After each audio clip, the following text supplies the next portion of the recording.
सभी सीनियर्स और ऑफिसर्स का मैं आप लोगों का स्वागत करना चाहूँगा।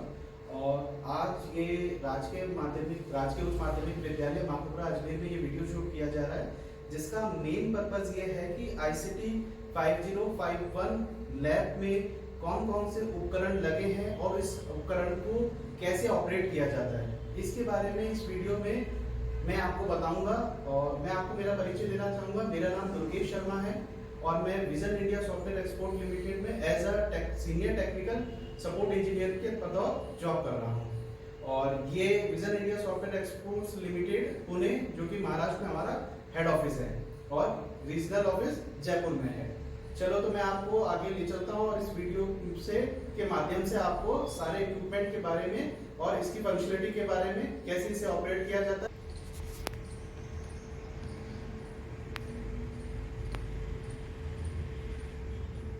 सबसे पहले मैं बताऊंगा आपको कि हमारी ICT 5051 लैब में लगे उपकरण और लैब दिखती किस तरीके से है। तो आप ये इस वीडियो में आप ये देख सकते हैं कि यहाँ पे एक वाइट बोर्ड, राइट बोर्ड लगा हुआ है और एक सर्वर है। इसी के बाद अगर आप देख रहे हैं तो हमारे INP क्लाइंट्स, जो थिन क्लाइंट्स होते हैं, थिन क्लाइंट्स के साथ में ये कंटिन्यू लैब अभी चल रही है।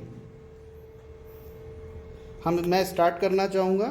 सबसे पहले तो मैं स्टार्ट करता हूँ कि हमने एक पावर बटन दिया है, जहाँ से सबसे पहले हमें लैब के लिए, लैब को, इक्विपमेंट को यूज़ करने के लिए पावर कहाँ से देनी है। तो आप ये देख रहे हैं, ये हमने पावर बटन दिया है।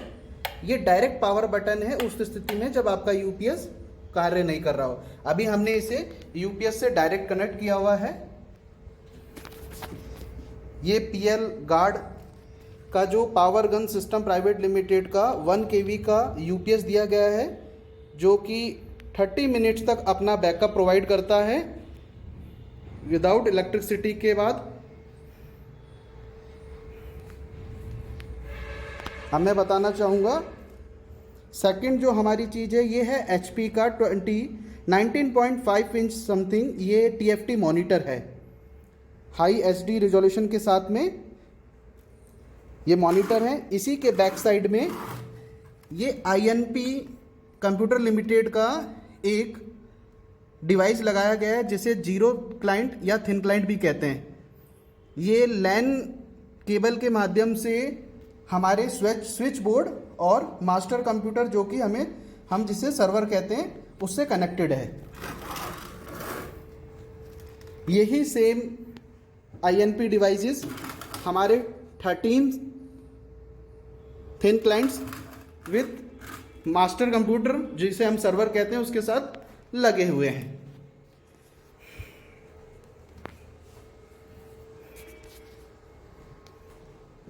जैसा आप देख सकते हैं कि सभी में INP जो 0 क्लाइंट्स हैं वो कनेक्टेड है।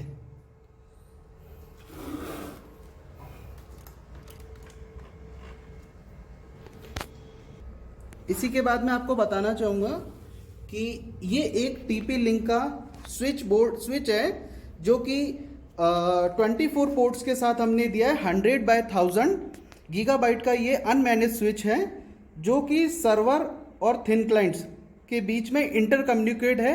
हमने LAN cable, LAN Cat 6 cable के साथ में इसे इंटर कम्युनिकेट किया हुआ है, ताकि डेटा का ट्रांसमिशन बेस्ट रहे और कम्युनिकेट होता रहे और बेस्ट से बेस्ट चलता रहे।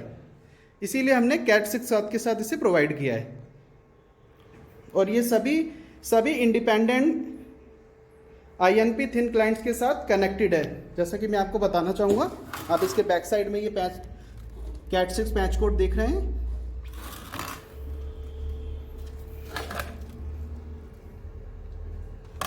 जी, अब मैं आपको इस थिन क्लाइंट्स के कुछ फंक्शंस के बारे में बताना चाहूँगा, जो कि बहुत ही बेसिक्स है। अगर उस फंक्शंस में कुछ भी डिस्टर्बेंस होता है तो ये थिन क्लाइंट सर्वर पे शो नहीं करता है। उसका कुछ ना कुछ रीज़न होता है। जैसे कि मैं आपको बताना चाहूँगा, सबसे पहले यहाँ पे कन्वर्ट टू विंडोज़ दिया है। यदि किसी विद्यालय ने इस पे, या विद्यालय के किसी टीचर ने यहाँ पर पढ़ाने से पहले या उससे पहले कुछ फंक्शन में चेंजेस कर दिए हैं, जैसे कि यहाँ पर मैं आपको बता रहा हूँ कि कन्वर्ट विंडो पे क्लिक करके और यदि उसे यस कर दिया गया है तो आप देखेंगे कि इसकी स्क्रीन चेंज हो जाएगी, ये कन्वर्ट टू विंडोज़ हो जाएगा।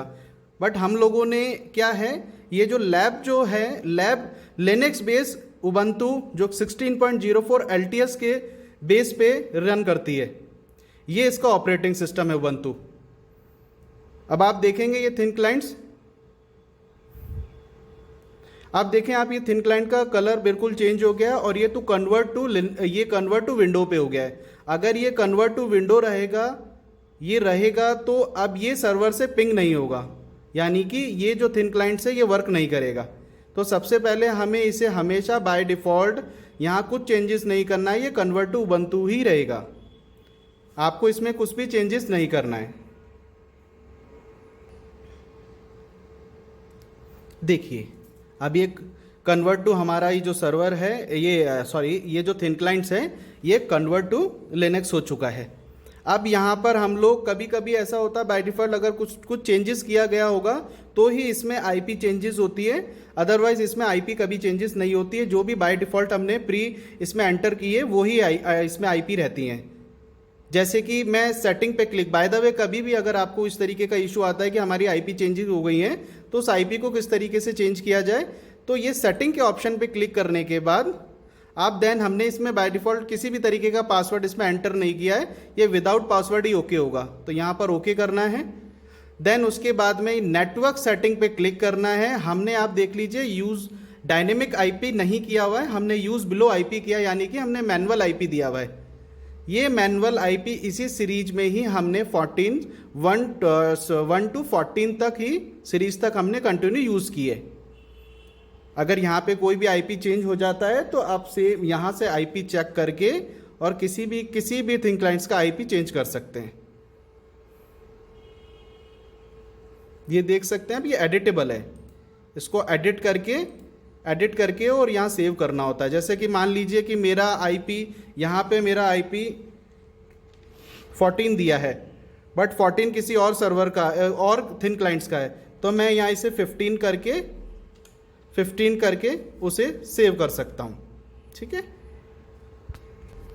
ये बहुत बेसिक सी सेटिंग मैंने आपको इसलिए बताई है। कभी कभी होता यह है कि आईपी चेंजेस होने के कारण ही हमें सर्वर पे ये थिन क्लाइंट वहाँ पिंग ना होकर के शो नहीं करता है, तब हमें ये नज़र आता है कि नहीं ये क्लाइंट पूरा बंद है, मतलब ये कंप्यूटर हमारा नहीं चल रहा है, वो इस वजह से नहीं चलता है। तो ये जो बेसिक था वो मैंने आपको बता दिया। यहाँ पे हमें किसी भी तरीके का आईडी एंड पासवर्ड एंटर नहीं करना है, क्योंकि हमने इसकी कनेक्टिविटी सर्वर से दे रखी है। सर्वर से हम इस क्लाइंट्स को ऑन करेंगे तभी ये सारे क्लाइंट ऑन हो जाएंगे। अब मैं आपको इसकी एक और बेसिक ट्रबल शूटिंग बताता हूँ। कभी कभी होता ये है कि इसके बैक साइड में जो लगी लैन केबल है, ये लैन केबल, ये जो आप देख रहे हैं ये लैन केबल कैट 6, ये कभी कभी लूज़ हो जाती है। या तो आप इन्हें अच्छे से प्रेस कर दें, अच्छे से प्रेस करके ऊपर की तरफ प्रेस करके इसको पुश कर दें। और अगर आप देखेंगे ना तो इस क्लाइंट में, अगर आपको मैं अब दिखाना चाहूँगा, आप देखें इस क्लाइंट में एक ग्रीन कलर की और एक लाइट येलो कलर की लाइट है ना, वो कंटिन्यूसली बिलिंग करती रहती है, बिलिंग भी करती है और आपको शो भी करती है। तो इससे आप ये इंडिकेट भी कर सकते हैं कि हाँ हमारी लैन पैच कोड जो है वो वर्क कर रही है, वो लैन केबल ब्रेक नहीं है। अगर वहाँ पर शो नहीं कर रहा है तो आप समझ जाए कि वो लैन केबल ब्रेक हो गई है या वो लैन केबल वर्क नहीं कर रही है। तो ये थिन क्लाइंट की बेसिक ट्रबल शूटिंग थी जो मैंने आपको आज इस वीडियो में बताई है। अब नेक्स्ट हम लोग सर्वर चलते हैं, अपने मास्टर कंप्यूटर जो कि सर्वर है, सर्वर से ये कैसे कनेक्ट हैं और वहाँ से कैसे इन्हें लॉगिन किया जाए, और लॉगिन के बाद ये थिन क्लाइंट्स इंडिपेंडेंट किस तरीके से चल रहे हैं वो भी हम देखते हैं। देखिए ये हमारा सर्वर यानी कि मास्टर कंप्यूटर है जो Ryzen 3 प्रोसेसर के साथ में है, जिसका काफ़ी अच्छा ग्राफिक होता है। ये हमने सर्वर में उबंटू 16.04 LTS लिनक्स वर्जन ये जो हमने यूज़ किया है इसे। यहाँ पे कुछ प्री लोडेड एजुकेशन डेटा भी यहाँ है और कुछ ऑप्शंस फंक्शंस कुछ सॉफ्टवेयर्स यहाँ भी हैं जिनका कैसे यूटिलाइज करना है वो मैं आपको बताता हूँ।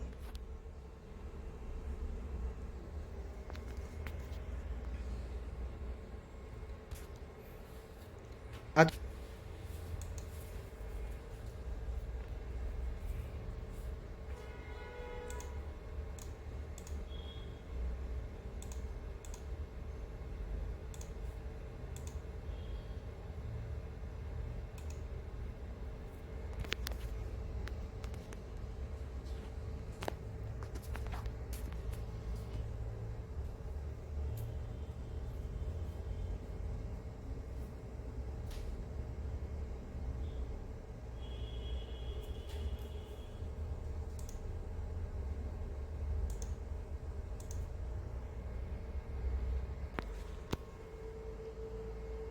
ये सर्वर के पास वाला क्लाइंट है, मैंने यहाँ से हाई टाइप किया है, उसके बाद मैं मैसेज सेंड कर देता हूँ और आप यहाँ देखेंगे कि आपको क्लाइंट के ऊपर हाई दिखाई दे रहा है। ये बच्चे के लिए एक मैसेज है कि आप किसी भी टाइप का कोई इंपॉर्टेंट मैसेज बच्चे को देना चाहते हैं तो वो दे सकते हैं। और ये सभी थिन क्लाइंट्स पे इंडिपेंडेंट भी जा सकता है और एक साथ भी जा सकता है। अभी ये सभी क्लाइंट्स पे एक साथ गया है क्योंकि मैंने सभी थिन क्लाइंट्स को एक साथ सेलेक्ट किया है। यदि मैं एक से एक सेलेक्ट करके करता तो वो एक को ही सिंगल को मैसेज जाता। देखिए,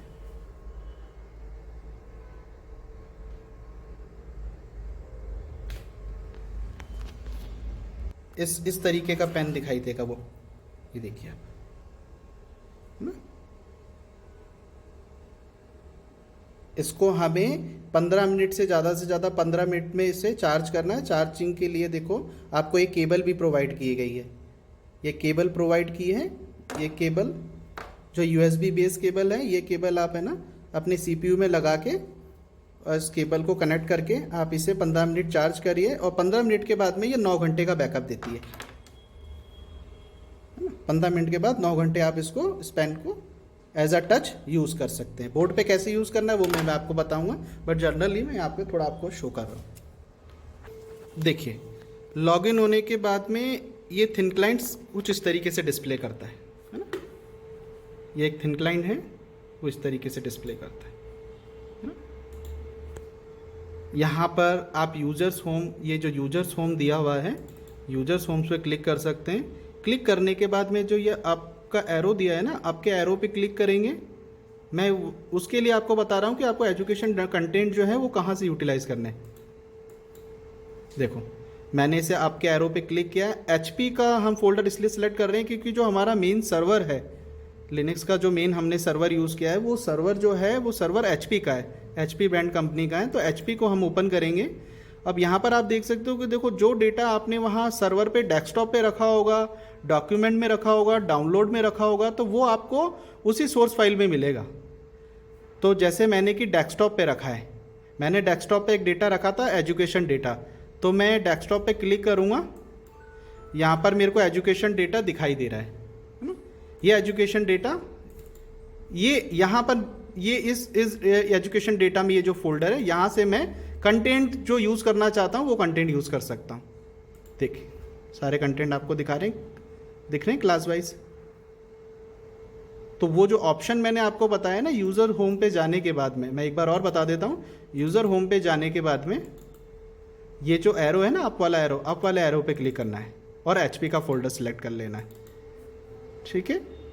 देन उसके बाद में देखो, जहाँ ये टास्क बार पे जो ऑप्शन दिख रहा है ना, अपर टास्क बार पे, ये सारे ऑप्शन वही है जो मैंने अभी 1 बाय 1 आपको डिस्क्राइब करके बताए ना सर्वर पे, कि किसका क्या यूटिलाइज है, किसका कैसे क्या यूटिलाइज है, वो सारे ऑप्शन यहाँ दिए हुए हैं।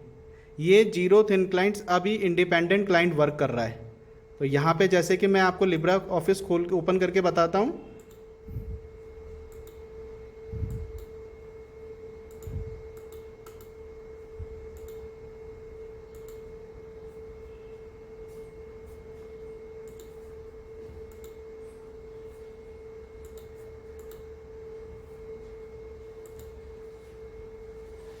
देख लीजिए, ये एक वर्ड की फाइल ओपन हो गई है। इस तरीके से उस ऑप्शन का यूटिलाइज है। यहाँ पे इंटेल स्पेस के बारे में मैंने आपको बताया है। ये सिर्फ पेंट ब्रश के जैसे यूज़ होता है, यहाँ पे दिया हुआ है। सेम जो ऑप्शन सर्वर पे थे वही ऑप्शन क्लाइंट पे भी आपको सेम दिखाई देंगे। सभी में आपको सारे ऑप्शन सेम दिखाई देंगे सारे क्लाइंट्स में। तो इस तरीके से ये इंडिपेंडेंट क्लाइंट वर्क करते हैं। जब सर्वर से इसकी कनेक्टिविटी होने के बाद में वहाँ से जब ये लॉगिन होंगे तब उसके बाद ये वर्क करेंगे। देखिए ये वीवीटेक का हमने एक लॉन्ग डिस्टेंसेबल ये प्रोजेक्टर दिया है और ये वाइट बोर्ड है। ये वाइट बोर्ड है, एलटॉप का वाइट बोर्ड है। इसके ऊपर जो डिवाइस लग रहा है उसे हम आइरिस कहते हैं। वो डिवाइस जो है वो इस वाइट बोर्ड को टच और इंटरेक्ट करके टच बोर्ड बना देता है। देखो अब ये पहले प्रोजेक्टर कहाँ से ऑन होगा उसके लिए भी मैं आपको बता देता हूँ। सभी स्कूल्स में ना एक स्विच पावर बटन दिए हैं प्रोजेक्टर को ऑन करने के लिए। किसी में सिंगल होगा, किसी में डबल है। तो ये पावर बटन को ऑन करने के बाद अब आप देखेंगे कि प्रोजेक्टर में पावर आ गई है ना। अब मैं ये रिमोट के बेस से, ये सभी स्कूल्स में प्रोजेक्टर और रिमोट दिया हुआ है। ये जो रिमोट है, अब मैं इस रिमोट से इसे स्टार्ट करता हूँ।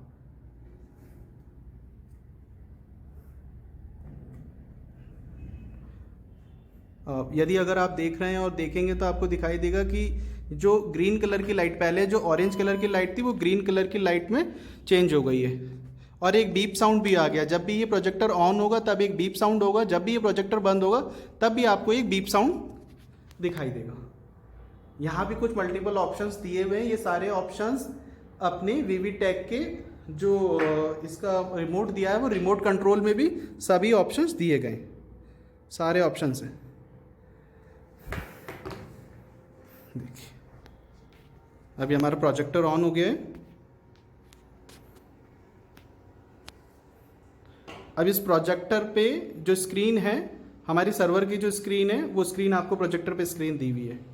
अच्छा अभी यहाँ पर क्या है, इस प्रोजेक्टर के साथ में जो रिमोट है ना, उस रिमोट पे ये जो चेकबॉक्स का ऑप्शन है उसमें मल्टीपल जो है स्क्रीन के रिजोल्यूशन के साइज़ हैं, आप उन्हें चेंज भी कर सकते हैं।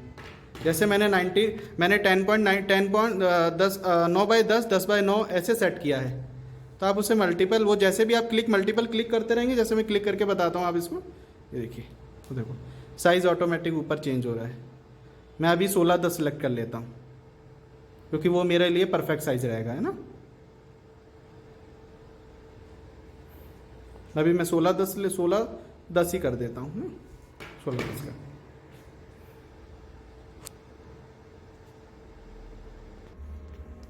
उस बटन को प्रेस कर सकते हैं। देखो जैसे मैं दिखा देता हूँ आपको, स्क्रीन है, ये कैलिब्रेशन के लिए स्क्रीन है और ये यस का बटन है। जैसे मैं इस बटन को प्रेस करता हूँ,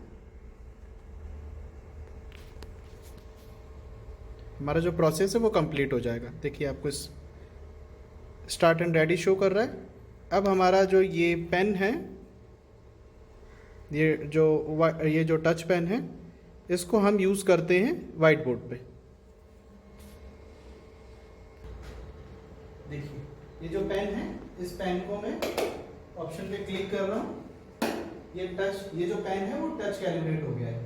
अब ये बोर्ड जो है, ये सराउंडिंग द बोर्ड, इस बोर्ड के एरिया में ये पेन वर्क करेगा क्योंकि ये कैलिब्रेट होगा इस सेंसर के थ्रू। पर्टिकुलर मैंने सभी ऑप्शंस पे क्लिक कर रहा हूँ और सभी ऑप्शंस ओपन हो गए। देखिए अब मैं आपको बताता हूँ, ये इंटेल स्पेस की जो एप्लीकेशन है, इसे व्हाइट बोर्ड पे इस पेन के थ्रू इस तरीके से मैनेज कर सकता है, जैसे मैंने आपको डेस्कटॉप पे भी दिखाया था। ये हमारा क्लास वाइज डेटा है, कंटेंट का, एजुकेशन का। ये क्लास सिलेक्ट कर लेता हूँ मैं। ये केमिस्ट्री के चैप्टर्स हैं, कुछ इमेजेस हैं, तो आप देख सकते हैं। तो इस राइट पेन के थ्रू ये मैनेज हो रही है, इस व्हाइट बोर्ड पे इस पेन के थ्रू ये मैनेज हो रही है।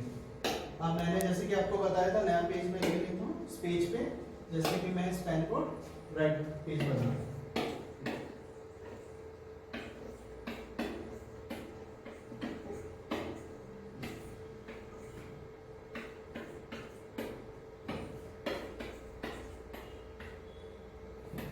तो पेन का मैं पूरा प्रॉपर यूज कर पा रहा हूँ। इसमें से साइज थोड़ा सा ऊपर नीचे आप ये पेन सिलेक्ट कर सकते हैं। बिल्कुल प्लेन ब्रश के जैसे ही इस एप्लीकेशन को आप पूरा यूज कर सकते हैं और इस पे सारे ही ऑप्शंस दिए मैथमेटिक्स वाले, जैसे कि मैंने आपको बताया था मैथमेटिकल टूल्स भी यहाँ दिए गए, आप उन्हें भी यूज करके बोर्ड के थ्रू आप बता सकते हैं।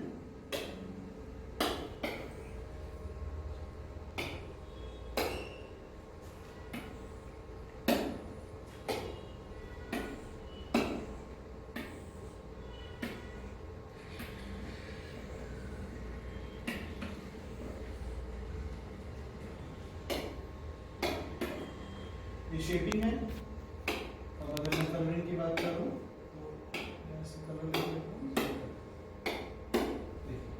तो इस तरीके से इस पेन का इस व्हाइट बोर्ड पे राइट क्लिक ऐसा एक इस तरीके से इस एप्लीकेशन पे यूटिलाइज है।